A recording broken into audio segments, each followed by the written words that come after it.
Bienvenue à toutes et à tous. Aujourd'hui, on va se pencher sur une quête, celle de Keita Baldé Diao, un joueur au talent immense, un de ces prodiges formés à la Masia du Barça et qui, à l'aube de ses 30 ans, exprime un désir brûlant, réintégrer l'équipe nationale du Sénégal pour la Coupe du Monde 2026.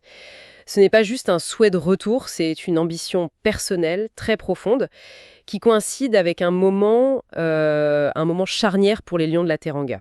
Pour décortiquer ce sujet, on a pas mal de matière. D'abord, une interview confession du joueur sur Téléfoot, très très révélatrice. Il se livre comme rarement. On a aussi un article détaillé de wisport.com qui reprend ses propos mais qui va plus loin, qui les analyse.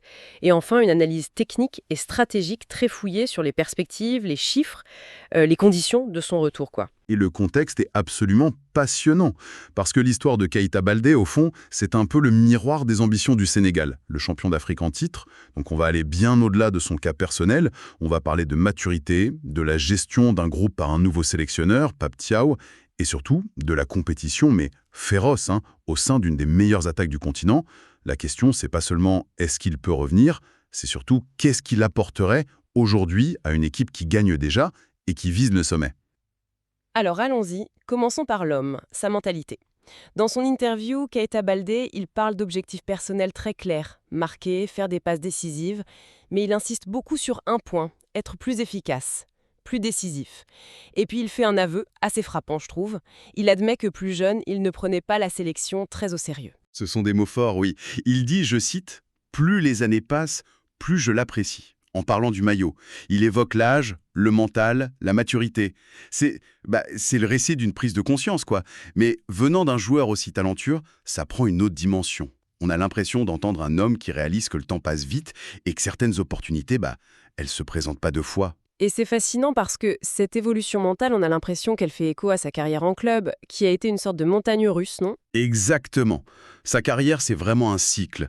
Des promesses immenses, on se souvient tous de son explosion à la Lazio, il était inarrêtable. Et puis, des périodes beaucoup plus irrégulières, que ce soit à Monaco, à l'Inter. L'analyse technique qu'on a sous les yeux pointe une cause très concrète et récurrente, des transferts souvent bouclés en toute fin de mercato, ce qui l'a privé de préparation d'été complète. Et ça, dans le foot moderne, C'est presque impossible à rattraper. impossible. Tu commences avec un déficit physique, c'est fini. Aujourd'hui, à l'AC Monza, il semble enfin avoir trouvé une stabilité. Donc cette maturité dont il parle, c'est pas juste un discours pour plaire au sélectionneur, c'est un prérequis pour lui pour revenir au plus haut niveau. Et au-delà de la mentalité, il y a ses qualités sur le terrain. Il insiste beaucoup sur sa polyvalence. Pour lui, c'est son atout maître. Et il a raison. C'est peut-être même son meilleur argument aujourd'hui. Il peut jouer ailier droit, ailier gauche ou même en pointe. Il le dit lui-même, il vient de l'école Barça. Ça veut dire qu'il a une compréhension du jeu basée sur la possession, le mouvement, l'intelligence tactique. Dans un tournoi comme la Coupe du Monde où tu dois t'adapter en permanence, Oui, à des styles très différents. voilà, un bloc bas sud-américain, un pressing intense européen, avoir un joueur capable d'occuper 3 postes et de comprendre plusieurs systèmes, c'est de l'or pour un sélectionneur. C'est juste de l'or. Et cette maturité, cette polyvalence, on dirait que ça a attiré l'œil de la personne la plus importante dans ce dossier, le sélectionneur, Pape Thiaw. D'ailleurs, le point de départ de tout ça, c'est la visite du coach à Milan, spécifiquement pour le voir. Ça, c'est un signal extrêmement fort. C'est plus qu'un signal, c'est une porte qui s'entrouvre. Pape Thiaw, c'est pas un coach qui se déplace pour rien. Keita Baldé le décrit comme un guerrier, un homme pour qui il a un respect immense.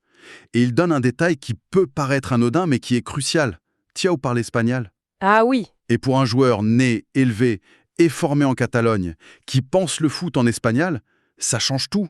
La barrière de la langue, même si on parle français, elle peut parfois empêcher de transmettre des nuances fines, tu vois, tactiques ou même émotionnelles. Là, le courant peut passer direct. si on regarde ça d'un peu plus haut, qu'est-ce que ça nous dit sur la méthode Pape Thiaw ? Ça nous dit qu'il a une gestion humaine très proactive, presque chirurgicale. Le message est clair, la porte n'est fermée pour personne. Mais il faut montrer patte blanche, sur le terrain et dans l'attitude. Faut pas oublier le parcours de Thiaw. Il a bâti sa légitimité en gagnant le CHAN avec une équipe de joueurs locaux. Un exploit monumental. Monumental. Et il a confirmé en gagnant la CAN 2025 avec l'équipe A. Sa force, c'est ça. Cette proximité, cette confiance qu'il installe, et ce lien direct qu'il crée avec Baldé, ça pourrait être la clé pour le convaincre d'accepter un rôle peut-être différent, moins central qu'à ses débuts, mais tout aussi important pour le groupe. Et cette confiance que le coach lui montre, est-ce qu'on en voit déjà les fruits sur le terrain? Est-ce que les chiffres à Monza confirment cette métamorphose? C'est là que ça devient vraiment concret. L'analyse de sa saison 2025-2026 est très parlante. Prenons quelques chiffres. Alors, commençons par un qui m'a surprise. Son taux de réussite de passe. 86,3%. Pour un attaquant, c'est énorme, non? C'est exceptionnel. Ça ressemble plus à une stat de milieu de terrain. Et ça confirme tout ce qu'on vient de dire sur sa transformation. Ce n'est plus le jeune joueur qui va systématiquement tenter le dribble impossible. Ou la frappe de 30 mètres. Voilà. Il lève la tête, il choisit la bonne option, il joue plus juste. C'est le signe d'une grande maturité tactique, un jeu plus cérébral. Il y a un autre chiffre qui m'intrigue. C'est 9 cartons jaunes. À première vue, on pourrait se dire que c'est un manque de discipline. Mais dans ce contexte du guerrier que cherche Pape Thiaw, est-ce que ça ne devient pas un atout? C'est une excellente lecture. Ces cartons, c'est pas majoritairement pour contestation. C'est pour des tacles, pour un engagement dans le contre-pressing. Ça traduit une implication défensive bien plus grande qu'avant. Avec 31 récupérations de balles cette saison, il montre qu'il a intégré ce que le foot moderne exige. Les attaquants sont les premiers défenseurs. Et pour un coach comme Tia, c'est non négociable. Et pour finir sur les chiffres, il y a les fameux XG, les buts attendus. Son XG est de 2,85, mais il n'a marqué que 2 buts. Qu'est-ce que ça veut dire? Qu'il est en manque de réussite. On peut le voir comme ça. Ou on peut y voir une info encore plus intéressante. Ça veut dire qu'il se crée ou participe à la création d'occasions de très grande qualité. La finition, c'est cyclique, ça va, ça vient. Mais la capacité à être toujours dans les zones dangereuses, ça, c'est un talent. Et si on combine ces trois stats, la précision des passes, l'engagement défensif et la création d'occasions, Un nouveau portrait du joueur se dessine. exactement, il a troqué une partie de son explosivité brute contre une intelligence de jeu supérieure. C'est la métamorphose d'un finisseur pur en un véritable animateur offensif, capable de créer, de défendre, de fluidifier le jeu. Et ce profil-là, c'est peut-être précisément ce qui manque au Sénégal contre des équipes très regroupées. Il n'est plus seulement la flèche, il peut aussi être l'arc. Teillage de talent de classe mondiale. On parle de Sadio Mané, bien sûr, de Nicolas Jackson qui explose à Chelsea, d'Ismaël Assar, de Boulaye Dia. Et il y a ce joueur que Baldé lui-même dit adorer, Iliman Ndiaye. La concurrence, elle est féroce. C'est sans doute l'une des 5 ou 10 meilleures attaques sur le papier au niveau mondial. Chaque poste est doublé, voire triplé, par un joueur de très haut niveau. C'est un problème de riche, mais c'est un vrai casse-tête pour le sélectionneur. Et ce n'est pas tout. Derrière ces noms, la relève pousse très, très fort. Les sources citent des jeunes comme Hassan Diao, Ibrahim Mbaye, Cheikh Tidiane Sabali. D'ailleurs, fait intéressant, Keita Baldé a joué un rôle de grand frère pour Hassan Diao. Il l'a aidé à choisir le Sénégal plutôt que l'Espagne. Il est déjà dans un rôle de transmission. Et ce contexte redéfinit complètement son rôle potentiel. Il ne reviendrait pas avec un statut de titulaire indiscutable, c'est très peu probable. Son rôle, ce serait plutôt celui d'une alternative de luxe, un joker tactique, capable d'apporter son expérience, sa polyvalence en cours de match. Mais son implication dans le dossier Hassan Diao, c'est très, très significatif. Ça montre qu'il a déjà endossé ce rôle de mentor, d'ambassadeur de la tanière, le surnom de la sélection. Et cette influence en coulisses, ça peut être aussi précieux qu'un but parfois. C'est un point important, ça. Mais ce rôle de mentor, est-ce que ça peut aussi être un risque? Créer des clans, par exemple. C'est une nuance cruciale. C'est un atout, oui, mais ça peut être à double tranchant. Il faut que ce leadership soit positif, qu'il ne se transforme pas en une forme de pression ou de clan. La gestion des égos, c'est un art, surtout dans un effectif aussi riche. Et c'est là-dessus que Pape Thiaw sera jugé. Intégrer un joueur comme Baldé, c'est aussi un test pour la cohésion du groupe. Bon, si on prend un peu de recul, comment est-ce que ce cas s'intègre dans le projet global du Sénégal? Ce projet de retour, il arrive juste après une nouvelle victoire à la CAN en 2025. Une victoire qui a définitivement assis l'autorité de Pape Thiaw. Et ce, malgré une finale contre le Maroc qui a été, disons, chaotique, et qui a mené à des sanctions de la part de la Confédération africaine de football. Ah oui, c'est un point important. Thiaw a été suspendu. Est-ce que ça impacte sa capacité à diriger l'équipe pour le mondial? Pas du tout, et ça, les sources sont très claires là-dessus. C'est d'une précision essentielle. Les sanctions, notamment la suspension de Thiaw pour 5 matchs, ne concernent que les compétitions de la CAF. Ça n'a aucun impact sur les éliminatoires de la Coupe du Monde, ni sur la phase finale. Celles-ci sont gérées par la FIFA. Donc Thiaw sera bien sur le banc. Et le soutien derrière lui est total. Le gouvernement a validé une prolongation de contrat et une grosse revalorisation salariale. On parle de 13 millions de francs CFA par mois. Donc il y a un alignement complet des planètes. Le coach est confirmé, soutenu, avec plus de moyens. Exactement. L'objectif, il est affiché publiquement par la ministre des Sports. Mettre le staff dans des conditions optimales pour que le Sénégal devienne le premier pays africain à gagner la Coupe du Monde. C'est une ambition démesurée, mais magnifique. Et dans ce cadre, Pape Thiaw a une liberté totale. Ses choix seront basés uniquement sur des critères sportifs et humains, pour construire le groupe le plus fort possible. Et c'est là que l'équation Keita Baldé prend tout son sens. C'est pas juste un nom de plus. Il pourrait être une pièce maîtresse de cet équilibre fragile entre le talent, l'expérience et l'état d'esprit. En somme, le dossier Keita Baldé, c'est beaucoup plus qu'une histoire de foot. C'est le reflet de l'évolution d'un homme qui a mûri, de la stratégie très fine d'un sélectionneur qui ne laisse rien au hasard, et de l'ambition immense de toute une nation. Il s'agit de trouver cette alchimie parfaite entre le talent pur, l'expérience et un état d'esprit irréprochable. Et ça soulève une dernière question, une pensée pour la suite. Keita Baldé a lui-même confessé que l'âge lui a appris à mieux comprendre, à apprécier la valeur de l'équipe nationale. Une chose qu'il prenait pour l'acquise avant. Et ça nous amène à une question fondamentale quand on construit un groupe pour un objectif aussi immense. Qu'est-ce qui pèse le plus lourd finalement ? L'insouciance, la vitesse, l'explosivité de la jeunesse, incarnée par tous ces nouveaux talents qui arrivent ? Ou bien l'intelligence tactique, le leadership discret et cette fin de rédemption qui, souvent, ne viennent qu'avec la maturité. Le parcours de Keita Baldé, qu'il soit ou non dans l'avion pour 2026, est peut-être déjà un élément de réponse crucial pour le Sénégal. Coupe du Monde, une dernière chance, une quête de rédemption.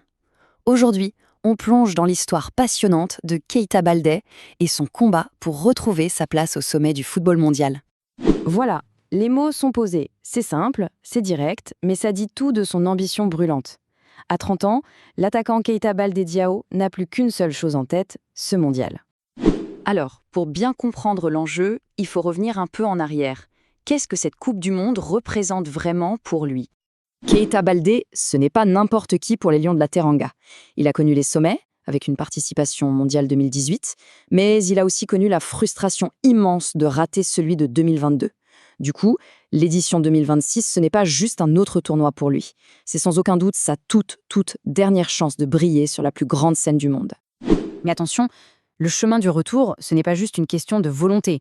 Non, Baldé a compris qu'il devait évoluer, changer. Et c'est ça, cette transformation qui rend son histoire absolument captivante. Et il l'admet lui-même, avec une franchise assez rare. Avec l'âge, avec la maturité, eh bien, porter le maillot national, ça a pris une toute autre saveur. Ce qui était peut-être un acquis est devenu un privilège, une priorité absolue. Le joueur d'hier n'est plus celui d'aujourd'hui. Fini le jeune talent brut qui misait tout sur l'exploit individuel. Maintenant, on a un joueur beaucoup plus cérébral, plus intelligent tactiquement, qui pense d'abord au collectif et qui n'hésite plus à faire les efforts défensifs. Et ça, ce ne sont pas que des mots, hein. Les chiffres le prouvent. Ses stats à Monza cette saison sont vraiment parlantes. Un taux de passes réussi excellent, qui montre sa justesse. Mais regardez aussi le nombre de cartons jaunes. Ça montre un engagement physique, une implication défensive qu'on ne lui connaissait pas forcément avant. Et évidemment, une telle métamorphose, ça n'est pas passé inaperçu. Surtout aux yeux de la personne qui, au final, a les clés en main. Le sélectionneur, Pape Thiaw, qui prend un avion pour Milan juste pour discuter avec Baldé. Ça, c'est un signal extrêmement fort. Ça veut dire qu'il est bien plus que sur la liste. Il est au cœur des discussions. Et le respect, il est clairement mutuel. Quand Baldé qualifie son sélectionneur de guerrier, on sent qu'il y a une connexion, une vision commune du football et de l'engagement. C'est bien plus qu'une simple relation joueur-coach. C'est une véritable alliance. Le fait que Thiaw parle espagnol, par exemple, ça change tout. La communication est plus fluide, plus directe. Ce n'est pas juste une histoire de performance, c'est aussi une histoire d'homme. Bon, tout ça semble parfait. Une belle histoire de rédemption, un joueur transformé, un coach qui lui fait confiance. Sauf qu'il y a un mais. Et quel mais ? L'obstacle est juste immense. Pour retrouver sa place, Keita Baldé va devoir faire face à un mur. Et ce n'est pas une image. La concurrence en attaque au Sénégal est sans doute la plus féroce de toute son histoire. C'est du jamais vu. D'abord, il y a les patrons, les cadres, les indéboulonnables. Des noms qui font rêver. Sadio Mané, Nicolas Jackson à Chelsea. Bref, des joueurs qui sont titulaires dans les plus grands championnats et qui forment l'ossature de l'équipe. Et comme si ça ne suffisait pas, derrière eux, ça pousse très fort. Une nouvelle génération de jeunes talents qui a l'écrou et qui veut sa part du gâteau. Le défi pour Baldé est donc double. Il doit non seulement bousculer la hiérarchie établie, mais aussi résister à la pression de la jeunesse qui arrive. Alors, face à un tel défi, c'est quoi le plan de bataille? Le chemin est tracé, mais il est court. Très court. Le temps presse. Le calendrier, c'est un véritable sprint. Chaque match, chaque performance d'ici à la fin de la saison va compter. Il y a les derniers matchs de qualification en mars, une occasion en or de se montrer. Et puis, la fin de saison en club qui sera absolument décisive pour faire partie de la liste finale en juin. Pas le droit à l'erreur. La question finale, elle est là. Est-ce que ce nouveau Keita Baldé, plus mature, plus collectif, plus guerrier, sera assez fort pour gravir cette montagne ? Dans le monde impitoyable du football de très haut niveau, une belle histoire ne suffit pas. Seule la vérité du terrain tranchera. Et le rêve de rédemption de Keita Baldé, eh bien, il tient à ces quelques mois cruciaux qui arrivent.